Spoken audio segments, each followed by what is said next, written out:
এখন বলবো আমি কেন বিএনপি ছাড়লাম। বিএনপির দুজন প্রতিষ্ঠাতার মধ্যে আমি একজন। শহীদ রাষ্ট্রপতি জিয়াউর রহমান প্রথম নাম দিয়েছিল জাগো দল। আমি ওনাকে বললাম জাগো দল মানুষ খাবে না, এটার নাম দেন বাংলাদেশ জাতীয়তাবাদী দল, বিএনপি।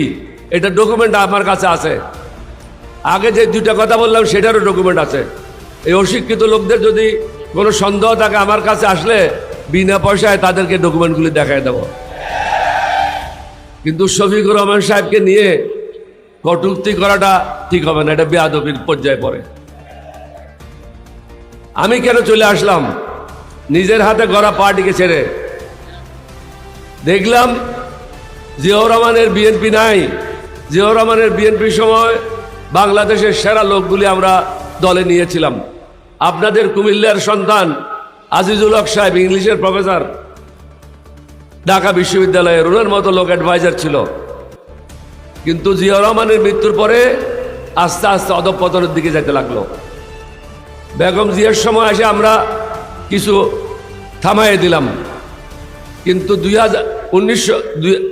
2001 সালের পরের থেকে এই দলটি দুর্নীতিবাজ ব্যবসায়ীদের হাতে চলে যায়, সন্ত্রাসীদের হাতে চলে যায়, অশিক্ষিত লোকদের হাতে চলে যায় এবং ঋণ খেলাপিদের হাতে চলে যায়।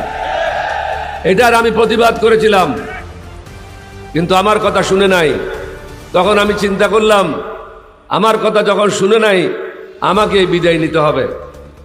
আমি তখন পৃথিবীর ইতিহাসে হয় নাই, সাবেক রাষ্ট্রপতি, সাবেক স্পিকার, 6 জন মন্ত্রী, প্রায় 24 জন এমপি, পৃথিবীতে কোনোখানে হয় না এরকম ঘটনা।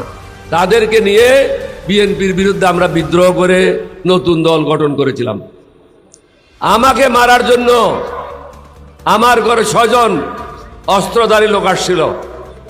আল্লাহর মেহরবানি, নবীজির দয়া, আমাকে হত্যা করতে পারে নাই। আমার লাইফের উপরে এই যাবৎ 6 বার অ্যাটেম্প নেওয়া হয়েছে, কিন্তু কুত্তাদের গুলিতে আমি কখনো মরব না। আপনাদেরকে অনুরোধ করব, যে দলটা জনগণ প্রত্যাখ্যান করেছে, একটা হলো আওয়ামী লীগ আর একটা হলো বিএনপি।